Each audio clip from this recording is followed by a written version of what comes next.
Hello, in this video, we will connect our chatbot or agent with Telegram after building agent. Click on deploy agent button and a pop-up will be opened. There is Telegram option, click on it now. We need to fill these fields, open this link to see the documentation to get access token and agent URL. Open Telegram app, search Botfather and open this bot now. Click on start button, send/new bot message now. Enter bot name.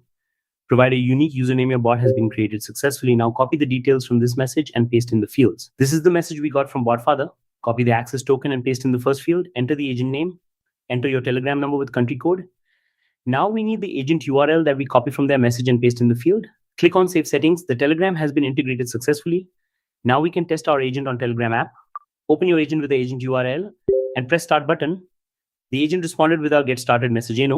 We can ask some questions to our agent. Let's say, can you help me with fractions and decimals? Agent answered as per our instructions. Now let's ask another question. For example, explain Newton's laws of motion again. Agent responded with correct message. It means our agent is working fine on Telegram. Thanks. See you in next video. That's it. Thanks for watching.